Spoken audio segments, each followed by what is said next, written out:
মৃত্যুর কিছুকাল আগে বামাক্ষেপার মধ্যে অনেক পরিবর্তন লক্ষ্য করা গেল। তিনি যেন আর আগের সেই বামাক্ষেপা নয়, যিনি কখনো কোনোদিন কারোর সঙ্গে সঙ্গ করতে ভালোবাসতেন না। লোকজন এলে প্রচণ্ডভাবে রেগে যেতেন, ধরা ছোঁয়া দিতে একেবারেই পছন্দ করতেন না। শুধুমাত্র নির্জনে থেকে নিজের ভাবে নিজেই বিভোর হয়ে থাকতেন। এখন সেই বামাক্ষেপা ধীর স্থির নম্র প্রকৃতির। এখন কেউ আসলে আর সেরকম উগ্রমূর্তি তিনি ধারণ করেন না। ভক্ত এলেই তিনি বলতেন, কি বলছো বাবা? তার উত্তরে কেউ যদি বলতো, প্রভু, আপনার দর্শনের জন্য এসেছি, চরণধুলো স্পর্শে পবিত্র হতে চাই। বামা বলতেন, বাবা, আমি প্রভু হবার যোগ্য লোক নই, আর মানুষ কখনো মানুষের চরণধুলি নিয়ে পবিত্র হতে পারে না। যদি পবিত্র হবার বাসনা এতই প্রবল হয়, সকল ভাবনা দূর করতে ইচ্ছা হয়, তবে চলে যা না, মন্দিরে যা, সেখানে আমার মা আছেন, তার পায়ের ধুলো নাও বাবা।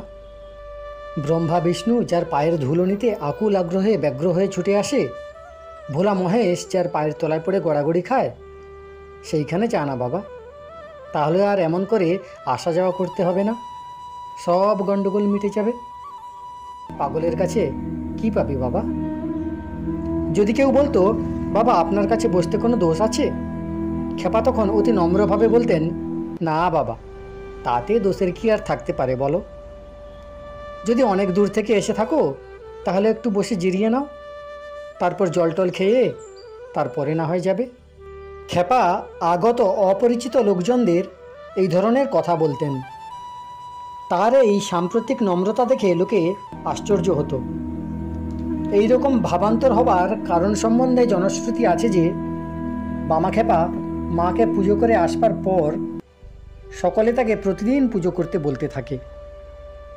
বামা কোনোদিন তাতে রাজি হননি। বলতেন, রোজ রোজ অত করে তোষামদ আমার দ্বারা হতে পারে না। তাছাড়া আমার পুজো পদ্ধতিও শাস্ত্রমতো হয় না, ঠিকঠাক হয় না। ওই মূর্তির সামনে বসলেই আমি সবই ভুলে যাই। মন্ত্রতন্ত্র তো দূরের কথা, ওসব আমার দ্বারা হবে না। আমি নিজেকেই ভুলে যাই, খুঁজে পাই না। এমনিভাবে কি পুজো হতে পারে? তান্ত্রিক সাধকেরা নিরম্ব উপবাসাদি করেন না। শিবরাত্রি ব্রত, তাতে তাদের নিরম্ব উপবাস নিষেধ। একদিন শিবরাত্রিতে সকলেই ক্ষেপাকে বললেন, আজ আপনাকে পুজো করতে হবে। ক্ষেপার সেদিন ভাব সমাধির দিন। আনন্দময় পুরুষ মাতৃভাবে বিভোর হয়ে মায়ের চরণামৃত পান করবে। আজ কি কখনো বাহ্যিক পুজো তার পক্ষে সম্ভব? তিনি রাজি হলেন না। সেই রাতে সকলে পুজো করে চলে যাবার পর বামাচরণ মন্দিরে গিয়ে হাজির হলেন। তখন অন্য কোনো লোকজন ছিল না। মাতা পুত্র নির্জনে কি কথা হলো তা কেউ বলতে পারে না, কারোর বোঝারও সে ক্ষমতা নেই। তবে রাতের বেলায় যে ভয়ানক কলহ হয়েছিল তা বেশ বোঝা গেল।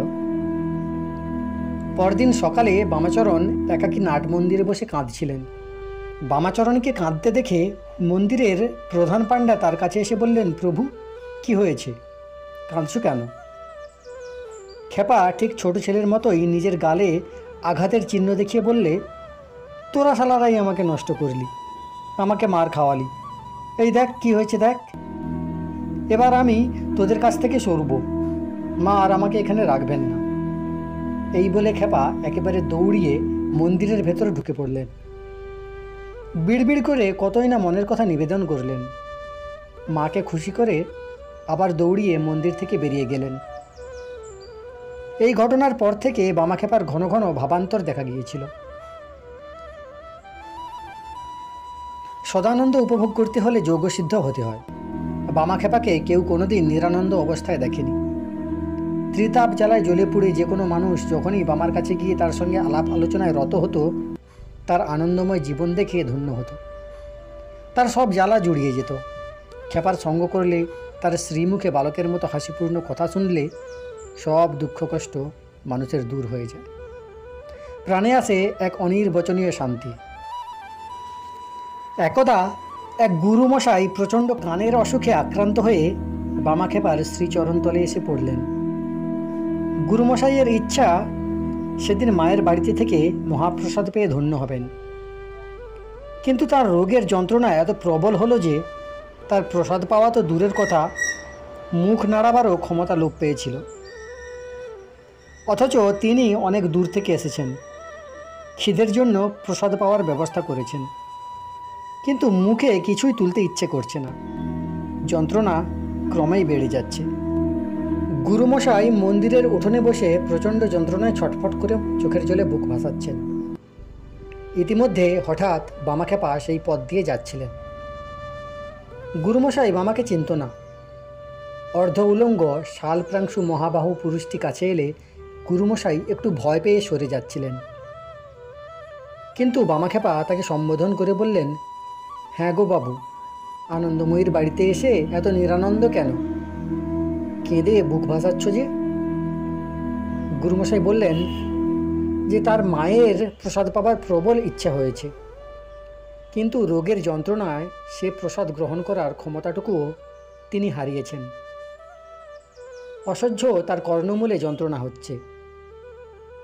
পরম করুণাময় বামাচরণ বললেন, আহা, অমৃত খেলেই মানুষ অমর হয়, এত ভয় পাচ্ছ কেন?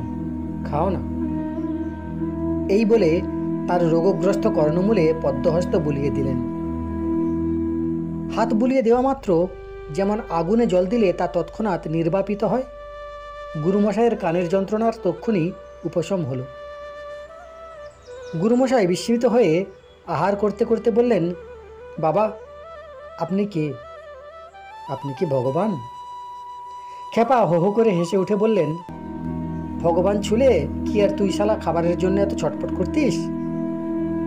আমি ভগবান নই, তার চরণের এক কণা ধুলোরও ধুলো।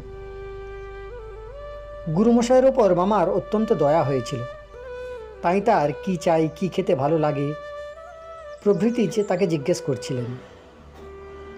গুরুমশাইকে নিজে হাতে খাওয়াতে দেখে মন্দিরের পাণ্ডারা কাছে এসে পড়ল এবং তারপর গুরুমশাইয়ের আর কি চাই না চাই প্রভৃতি জিজ্ঞেস করতে থাকল। এইবার গুরুমশাই তার খাতির দেখে বুঝতে পারলেন তারাপীঠে যে মহাপুরুষ বামাখ্যাপার কথা শুনেছিলেন, ইনিই সেই তিনি।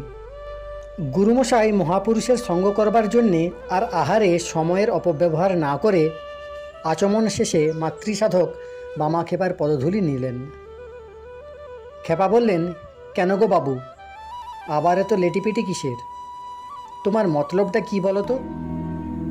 গুরুমশাই বললেন, প্রভু, মতলব আর কি, আমি অনেক দূর থেকে এসেছি, আজ তো আর যেতে পারবো না।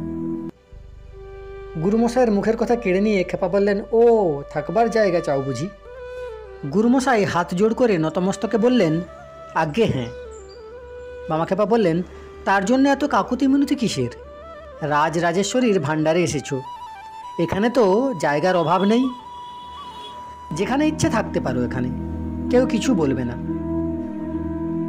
গুরুমশাই কৃতজ্ঞতা জানালেন। তারপর রোগের যন্ত্রণা কিছুটা কমলে তিনি খেপার সঙ্গে কথাবার্তা বলতে গেলেন।